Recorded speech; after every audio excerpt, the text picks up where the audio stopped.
think. It tanks them up. It stops this like initiation from OG, this tiny burst, this wall that can kind of stop it with the boat. Also, he can't go Vessel on Kunkka. There's some of these Kunkkas that'll go this quick Vessel. They'll kind of rotate around, kill this Alchemist. You have the ability, if the Alch is mid, to just shove in the lane with Tidebringer and kind of run into his jungle and push it fast. I think we're going to see an Ember here so that OG can't pick it. It is PSG LGD with first pick coming out of this stage, and it's going to be a Dragon Knight. Oh, so they did this thing, I think yesterday or like 2 days ago, where they did DK Spectre. So the idea is like those two tanky front lines, OG has to choose basically which one to kill. And the other one, it just inputs a lot of damage. Heroes that Alchemist can definitely not burst down all that quickly, even with this new physical damage build we see coming out often. He takes towers very fast too, and OG Alchemist, if it's put mid, he's gonna go jungle. Tiny, once DK hits 6, he's gonna get chased out. So, yeah, so the fast paced is the name of the game for LGD here. And OG last pick a Spirit Breaker of all heroes, putting the Tiny into a core role. The Spirit Breaker and Darkseer is a classic combo. You have Search Charge, you're going to go really fast. This early game is going to be really quick from OG besides the Alchemist. It can control Sven very well too, the Spirit Breaker. Charge through BKB, ult through BKB. You have a lot of these BKB piercing stuns and bashes. The question is it enough to hold LGD's aggression in the early game? Because I think they have really good tower push with Jakiro and Dragon Knight. Well, we're going to find out some of those answers in-game, but before we do, we're going to hear from Soksha with Casey on stage. All right, Sox, tell me about this draft. You had a rough start to the series, and LGD still banning some of your favorite heroes. Yes. I mean, first series, we got what we wanted. We knew where they were picking, and I think we should have won this game. We have some technical issues as well, it didn't help, but we have to deal with it. For this draft, I think we are really confident again. We knew what they were doing. Now it's all about playing better than them. Lots of respect between these two teams. You have quite the storied TI history together. Yeah, it is. I mean, it's always a pleasure to play LGD on this stage, you know, especially in winner bracket final. So yeah, let's do it. Good luck. Thank you so much. Thank you. All right, back to you guys. All right, game 2 time. As we heard from Soksha, we know what they're going to be doing. Now it's just having to play better. As you see, we do have some OG fans in the building, even if everything you're going to be hearing for most of the game is going to be LGD fans. And we certainly heard them even at the end of that game 1. This time we did hear some boos. It's looking spicy. Yeah, that was a moment. They wanted OG to know we like LGD right now. We like the fact they're 1-up in this series. You're not going to get a repeat of last year. A lot to see. Do you agree with that? Are they going to be able to get a repeat of last year? I mean, we're looking at a Darkseer Spirit Breaker duo for them. I hate Darkseer, let me say.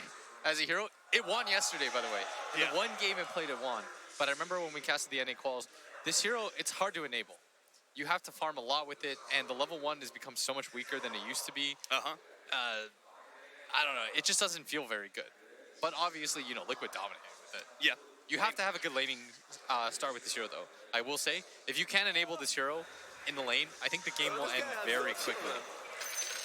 They made it look really good with the Ember Spear. Do you think that it is going to look just the same with heroes like Tiny, Spirit Breaker, and even this Alchemist? I mean, he does have more options when it comes to the Ion Shell, but are they going to be as effective as ever? Not really. I will say, though, the one thing for OG is they have this death combo, which I thought was unbeatable. Chen Alk. Yeah. I thought that Chen Alk cannot lose a game at this TI. Every time I saw a team give up, it just ended. Yeah. I think a lot of people had Chen as their most banned, right? Because that hero was being shown to be so dominant. It's just silly. Right before TI. The core concept of the hero now is to try to find as many of the magic resistance creeps as you possibly can. Yeah.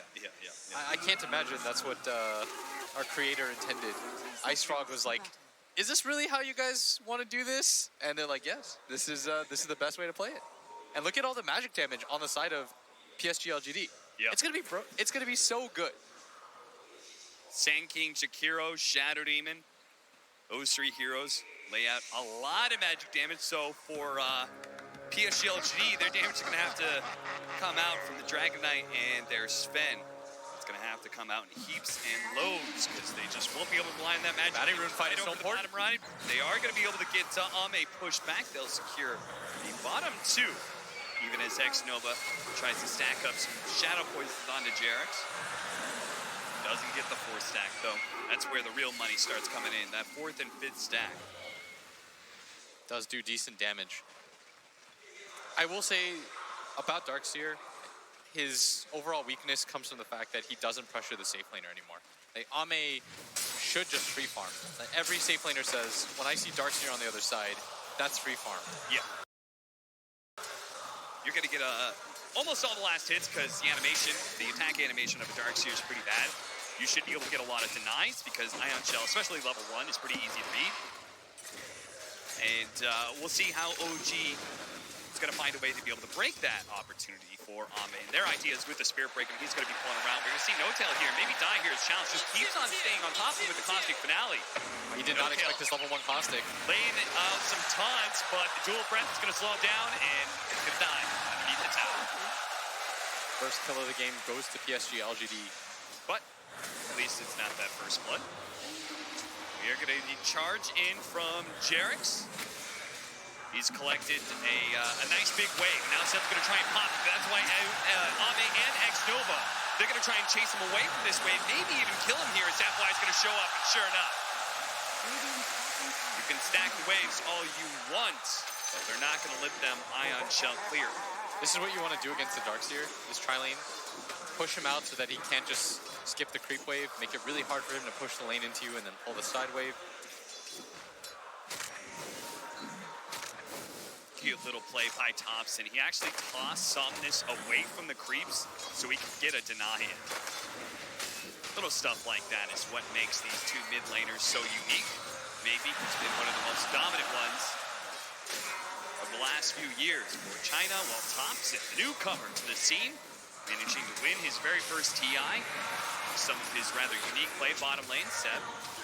This Ion Shell will start getting some of the CS, but you can see Ame has already racked up 6 denies. Yeah, Seb right now only has 5 last hits. It feels like he's gotten a lot because he's been on the creep wave for so long, but it's really when you hit level 3 and you get that level 2 Ion Shell that this hero starts to come back online.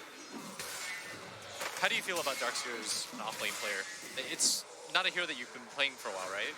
Well, for me, it's like I just look at Sand King, and I feel like in a lot of ways, Sand King's the same hero, just a little bit better. You know, in the fact that you have the same concepts with Sandstorm, of just kind of sitting in the lane. But it's a lot harder to stay out of Sandstorm than it is to be able to work around level 1 Ion Shell, especially. And that's why they're going to tri-lane against Seb, make it hard for him to get farm and space. We talked about how if this Darkseer doesn't have a good lane, this might just be a short one for OG.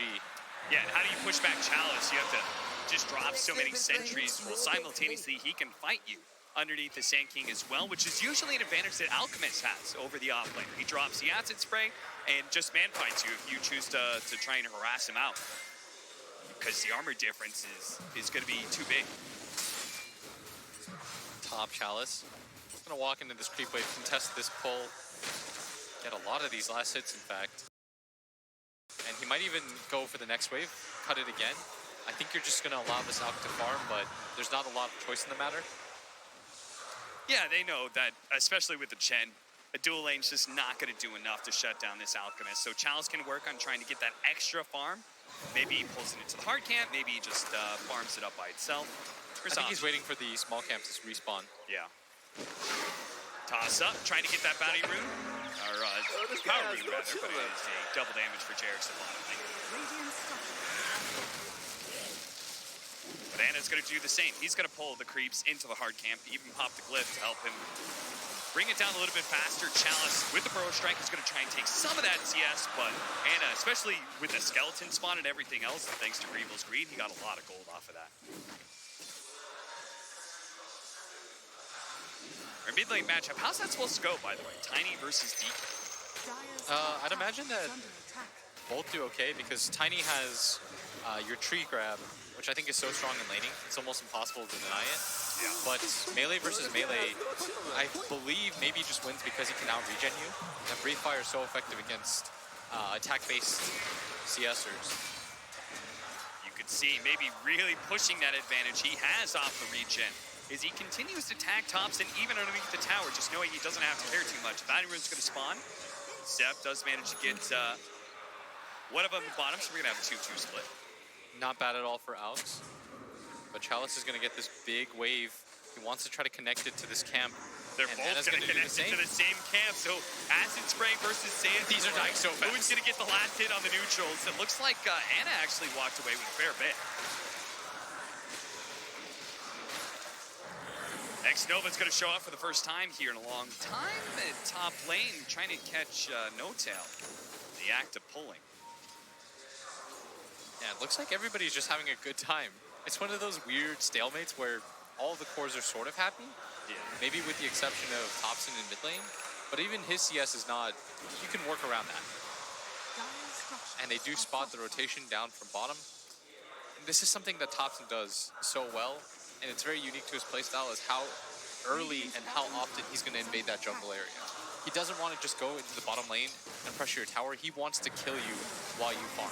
And that's why PSG LGD choose this DK, not just because it can beat the Tiny in lane, but because it's a hero that can pressure the mid tower whenever Thompson does try and go for those rotations. Bottom lane, they do manage to kill FY with the Ion Shell combo.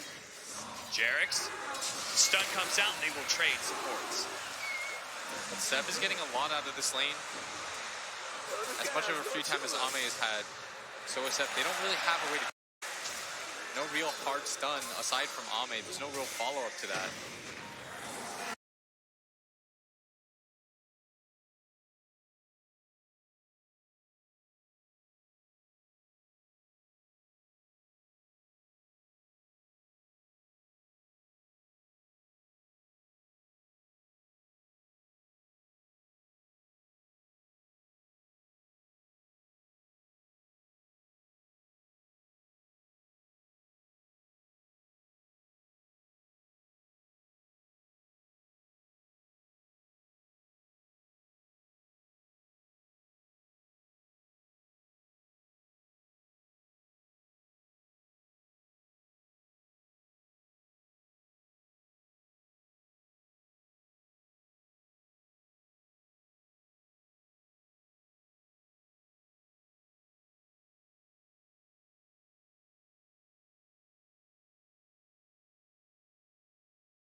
Entry late, right next to the Observer Ward that was placed out by X-Nova in the last 2 minutes. They just don't know it's there yet. You see this Sven, by the way? It's gotten the Midas. Yep. He wants to keep up with the timing of the Alchemist, who is rapidly approaching his own timing. That's why it's so important for Chalice to try and get these invasions, but he's been spotted in more ways than one. He does have that charge onto him that was there, but they actually managed to get the stun. Chalice trying to get away. One forward strike isn't good enough. Body blocks from Seb. Disruption out. Now with Somnus here, it's hard for OG to take this fight any longer, at least that chase. They're still going to try and defend their tier 1. That'll buy Anna more time in top lane. Jarek's trying to pull the creep wave away, and he's going to charge out, but he's going to run into Ame, who's already pre-pepped his ulti. He does manage to get him with the charged bash, and as a result, Ame is going to miss out on the kill as the ice pack just...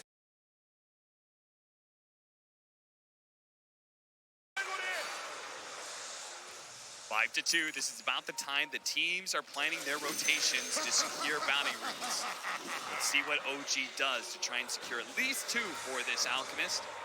How LGD opt to try and defeat them. They're going to shrine up. PSG LGD can go ahead and invade on this right side, but you can see No-Tail has brought Thompson up here. And they might just be able to get 3 as a result. They chain stun on it, challenge the toss up in the air. They pick up that battery group, but now the epicenter. It could be no tail in trouble, especially with that fail and so much magic damage. The support does die, but for OG, they call it space and gold for Anna.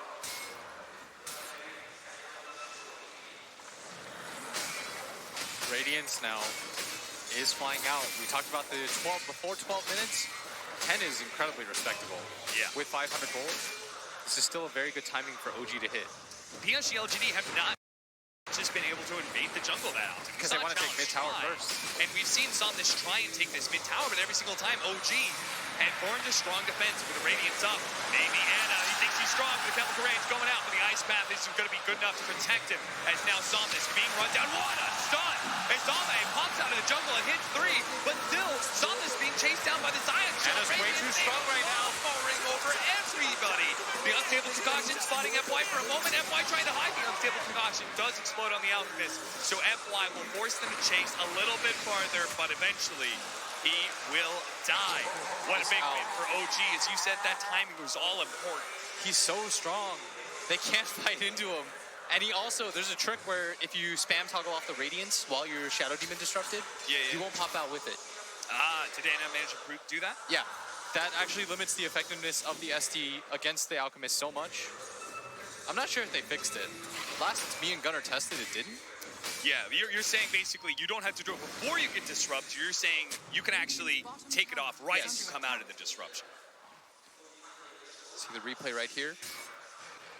And it looked like a really good stun, but they had already used their follow-up disable just to try to stop OG from coming in. And they have to take this mid tower. If PSG LGD are going to win this game, you got to take this mid tower. Otherwise, you will not be able to place the ward that you want to place. And that's why Anna's going to come in again. They just keep on going for it, but finally the tower does fall. They don't actually lose into a deny. But still, I mean, Somnus has been working on that for the last 7 minutes.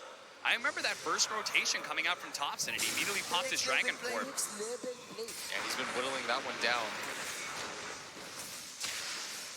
So what is that? You're like, we're saying they weren't invading the jungle, trying to shut down the Alchemist because they wanted that mid tower. Now that the tower is dead, what does that afford PSG LGD? I think if you're PSG LGD, you can now force a lot of aggressive vision in this jungle area, and then you can start making smoke raids into the triangle. Yeah. I think that's the play that you want to go for. Because Anna, in turn, knows that his jungle is probably going to be warded and invaded. So he's going to be playing in the enemy jungle, but won't be able to do the same kind of aggressive pushes because the Radiant mid tower is still alive. Yeah, they're not out of the woods yet. OG is in a very good position.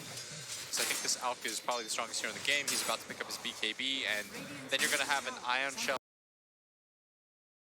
surged up Alchemist that comes equipped with a BKB.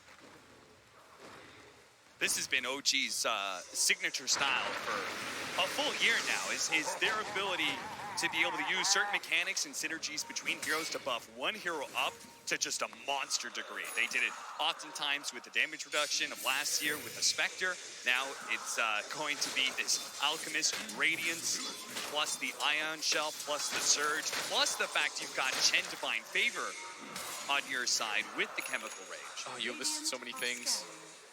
There's a lot of sick synergies for the OG side. But they need to be able to get kills in order to get towers, and they're going to start by killing FY in the mid lane. Chalice is going to TP in, trying to return fire.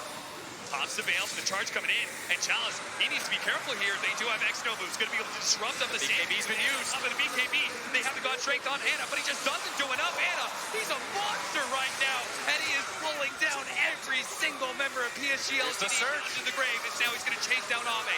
Gets him with the unstable concoction. Ame can't get out. He's dead.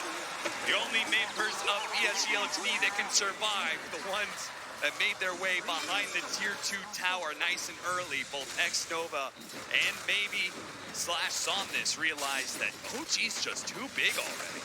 You saw the Sven run in. Ame pops his God Strength, thought he was the strongest hero in the game. Anna said, no, that is not close to true. With this BKB and the Surge. Correct me if I'm wrong, Blitz, but this looks like PSG LGD misread the timings entirely. The first time that they fought Anna, where Ame came out of the jungle, hits a 3-man stun. They still couldn't win that fight. Now they try it again. Yeah, I'm not sure why they thought an Echo Saber would be the game changer. Yeah. He's got a BKB, Yeah. and this is a really quick Roshan. And Chen Alk is proving to be so strong. The Divine Favor, amplifying all your regen by 12% on a hero like Alchemist. It's absurd. Absolutely absurd. This is why this combo has not been given away in many games. 6-9, 8,000 net worth lead for I think OG. I've personally seen it in the games that we've casted 3 times. Yeah. And spoiler alert, all 3 times the Alk Chen combo won. That's an aha stat for you right there. I'm sure Alan could tell me better. Chalice, he's trying to deal with that regeneration factor. He does have a Spirit Vessel, but Blitz, in order to use Spirit Vessel effectively, first you have to get kills. And PSG LGD, they haven't found one in a while. They've been struggling to get charges for Chalice. If he, even if he has it though, I don't know how much that makes a difference. If he opens it up in the fight, BKB's popped by the Alk, he just runs in anyways, doesn't really seem to care very much. Yeah, it would have to be in some sort of chain stunning opportunity. Yeah, what they really need is this DK to deal damage. Maybe his build is so greedy, going for the Hand of Midas when your Sen already has one. He has no way to initiate fights, he can't get to the back line. He doesn't really deal enough damage, so they can just ignore him. You know, he hits for 103 like a wet noodle, like Grant would say. Breathe Fire is pretty good, but they have so much regen that it all gets negated by the Chen. Maybe he just needs to farm. Add in another 50 damage for Anna's Alchemist, and now he's going to be even more affected, bringing down towers, but they have been split up a little bit. They're going to try and go for the bottom lane. They quickly execute X-Nova. And trying to catch Somnus as well, cutting through the trees, but Jerix will make sure he cannot escape. The Ice Path buys Somnus a little bit more time. The TP coming in from Chalice as well. Can he get there in time? There's going to be the double Ion Shell burning away Somnus. The double Bracers just isn't enough protection. Thompson wants more, doesn't have a toss-up for 2 more seconds. Chalice gonna give up on this top lane. He knows he's got to be careful here because now Hannah is going to come down from that high ground. And they've already used most of their TPs. They're going to be able to bring in somebody with no tail. They're going to heal up immediately. Ame's going to be able to cut his way. The charge is coming across the map. Actually fine. Thompson has Blink Dagger up in a second. Can they actually chase down Ame, or is it going to be X-Nova, whose life is going to be forfeit instead? In fact, Jerix is probably going to die here as he's charged in a bit too deep. The Avalanche, unstable concoction. They don't go for the sport. They go for the chorus. They're still trying to finish up Ame here with the BKB activated by Anna. No tail going down underneath the sandstorm, but it's timing tier 3s. Anna doesn't care about tier 3s. He doesn't care about the tier 4s even. He's willing to die. But the TP coming in from maybe Somnus. He's going to try and get the kill onto Thompson. He is ticking out bit by bit. He has the Spirit Vessel, but he is actually going to live. The Spirit Poison is going to be enough. It seems now challenged. Run down by Anna. Anna is very low, but he still has that Aegis. So Somnus, he commits heavily to be able to finish him up. But now he's stuck. Now he's trapped. He's actually stuck. It's blocking him in, and now he's going to get... Oh, no! Somnus thought he could get out again, but Thompson will deliver the finishing blow with Alpacet for the triple kill. He walks in, his own illusion fights against him. PSG, LGD, there is no other way to say it. They are read this game raw. Yeah, they completely misread their strength. They misjudged. The fact that OG can dive into tier 3s at 18 minutes into the game, the knockback from Jerax, who continues to be unafraid, slowly charging forward. And they're just going to die for it. He is going to wear out, but Anna is going to be able to get the counter kill onto the Shadow Demon. But now Anna is heavily extended himself, and he does have that BKB, but if he's chain stunned to so much magic damage, he may actually fall here. The Kemper Rage plus the BKB. Where's the physical damage? He's going to get surged out. Good enough. He's surging away. Now he's going to turn. He's going to re-engage. He's going to turn. What a madman. He turns around and kills Chalice. Ame, they were all stunned up underneath the Ice Path. Another round of the Storm Hammer. Chemical Rage has worn out, but it's surged away once again. Maybe is back, but still the lack of farm. You haven't felt this Dragon Knight's impact at all. He does have more CS by like 30 on this Tiny, but you're feeling Thompson's presence in the game. 5-0 and 8. Conversely, maybe with possibly the worst showing of the tournament that he's had, 0-3 and 0. Yeah. I have not noticed this DK in this game. This is not the superstar that PSG LGD has built this squad around this performance by him. And you know, it's not just on him, right? It's got to be his team as a whole misreading how they were going to be able to play out this game, how they were going to be able to shut down the Alchemist. Both sides vying for They control want to be here. able to fight for the bounty runes. Thompson, ready to go. He's going to wait out the ice path, and he can blink forward, toss back on Somnus, or he can look for more. And he's going to look for more, and sure, he's going to grab Jarek. Finds both of them, and then double charge. Into the charge, into the vacuum with the wall. What a sick combo from OG is now. They look to be able to run down even more heroes. X-Nova. Unstable Concoction will actually stun himself, but X-Nova's just playing a game to ring around the rosy. But it has a deadly finish for X-Nova. It's now 9-20. OG marching high ground and 20 minutes again. They have to deal with Chalice, who sits in the sandstorm, is going to back out the charge. Probably not going to complete it. Okay. Takes a few shots from the fountain, no big deal. Dances it off. They're going to take Rax 20 minutes in. LGD cannot contest him at this point. Ame has finally realized what the situation is, and it is dire. He's going to try to get his BKB just so he can fight, but it's really the damage that they lack right now. Where's that damage going to come in? They finally finish at the BKB, but I'm not sure if that's much of a game changer for PSG LGD. Even if Somnus had his, that's not going to give you the damage you just blatantly need against this Alchemist, who now has an AC and is soon going to have a heart. Oh, he's got a heart. I thought he just completed the AC. Yeah, it's 20 minutes in. 22,000 net worth, 17,000 lead for OG. And you can make as many arguments you want about an Alchemist and how he's supposed to be ahead, but no way he's supposed to be this far ahead. Yeah, 17K. Normally when we say that, we mean like 5, 6. That's okay. 17, you are behind. Chain stun. They're going to be able to get 2 different stuns, but Somnus holds on to his Thompson makes his entrance and vacuum back. He's going to be another with the double damage from Thompson, and Anna dealing so much damage as well. Tier 2 to fall. And a Tier 3 surely to follow as PSG LGD. They just lack the strength to be able to deal with this any longer. Thompson's going to be able to get his entrance into X-Nova. Follow up on it. Chalice as Jarek's managed to get the Nether Strike onto him. Chalice. Burrow strikes away. And they're just going to call it. GG. Sven picked up his BKB, not even going to bother at this point. He understands how this game has been done in. I mean, Anna couldn't have said it better, right? With this chat wheel as they came. Sam with the disrespect. I'm sorry, crowd. Where are you at? Excuse me? Where are you at? I don't know. Where are you at? Excuse me? Where are you at? I don't hear you. Oh. It almost feels like the crowd's giving them a little bit extra motivation. Oh, yeah. You see No-Tail, he says, I want all the smoke. Oh, gee. Don't give them a reason to play against you like that. They already showed it once. Not once, but twice against EG. When they've got some vendettas on the line, OG shows up to play, and boy, did they in this game 2.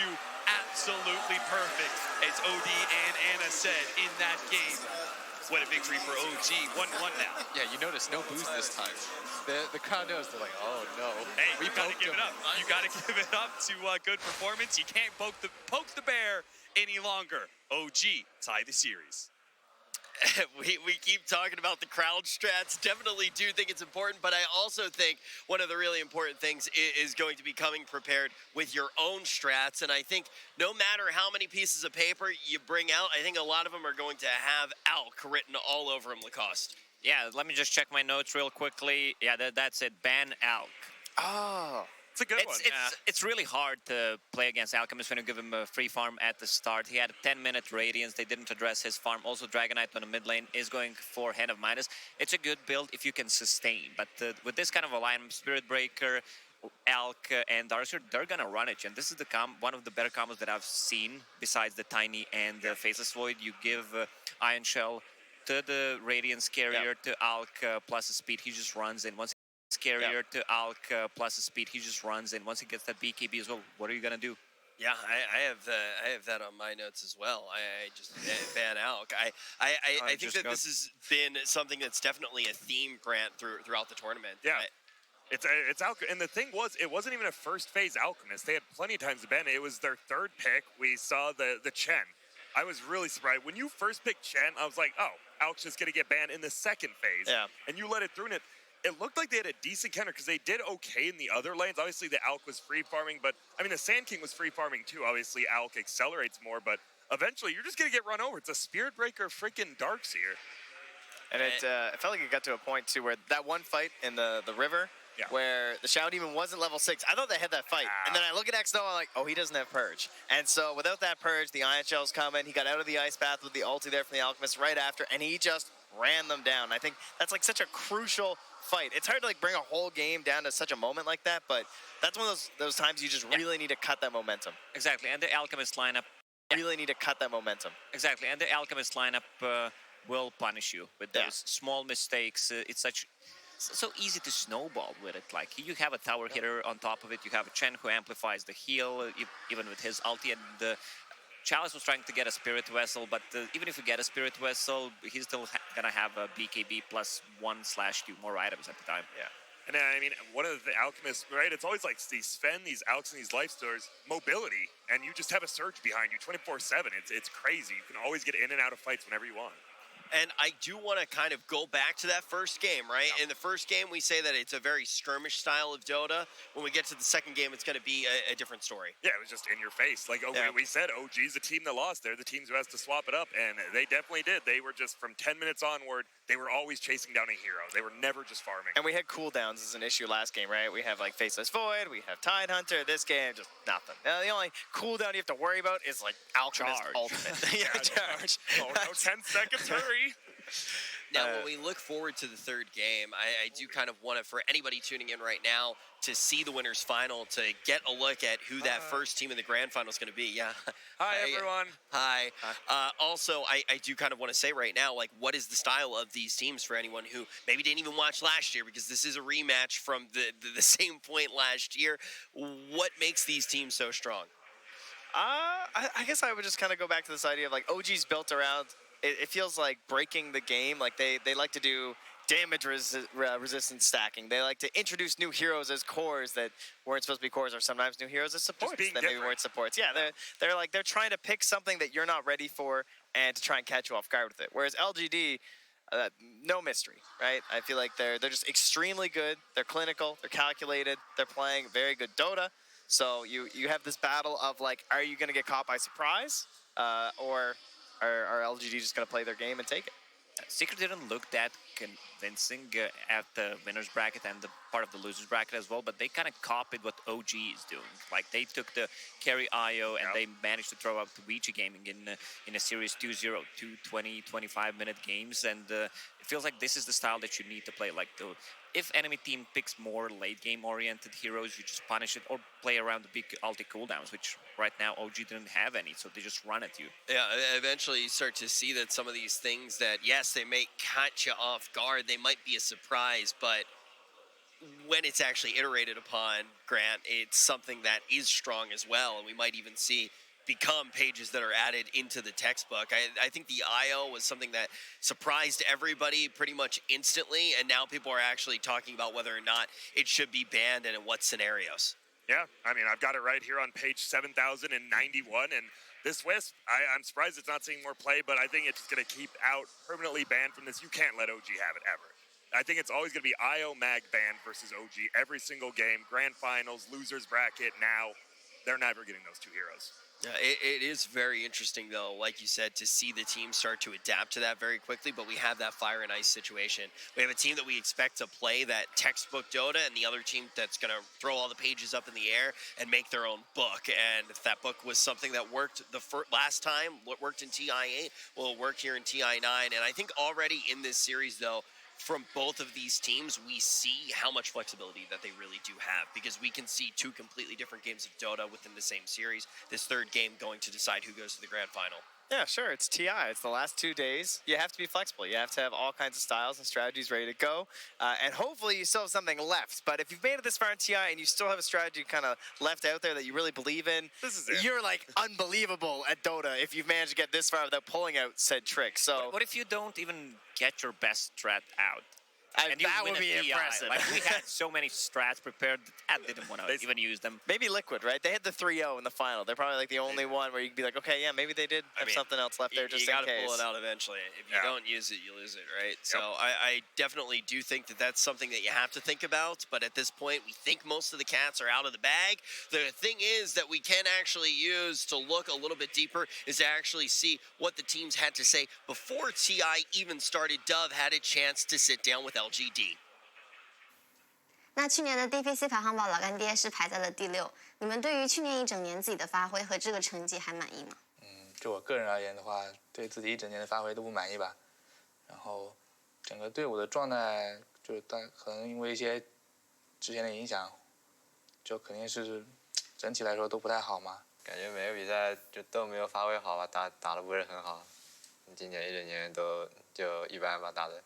那其实感觉这一整年很多选手都有比较大的进步。那你们是否觉得在 TI 8之后，心态上面有没有一些什么进步？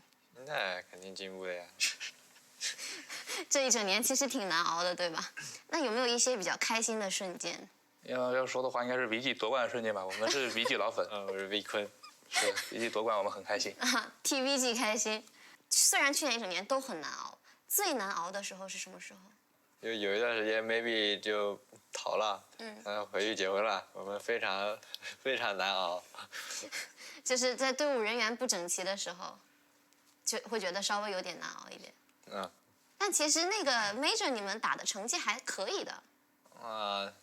是这样的，但当时就感觉还蛮有希望夺冠的。查理斯一直在点头，你怎么看那段时间？那罪魁祸首就是我，别说了。主动背锅是不是？那问一下，去年有哪个人的哪句话让你至今还记得？就是开始选人了，搬完了，准备1、2手选人了，他突然问了一句 FY， 这把炸不炸？就转头站，这把炸不炸？FY 就。那其实老干爹虽然说拿了第6名，但是前面的5支队伍都是很强的队伍。你们是否还觉得自己依然是一支很强的队伍 ？VG 最强嘛 ，VG 跟那个秘密独一档，我们就靠后。我们在采访 VG 的时候，他们说跟老干爹打训练赛河道都过不去。他们乱说了，我们一看就是造谣。就我们一过河道就被他们5个人冲出来乱杀，我们就是训练被他们打个什么10比0这种很正常。就我们的训练就是被 LGK 操盘，就是都在他掌控下，他想让我们输就让我们输，想让我们赢就让我们赢。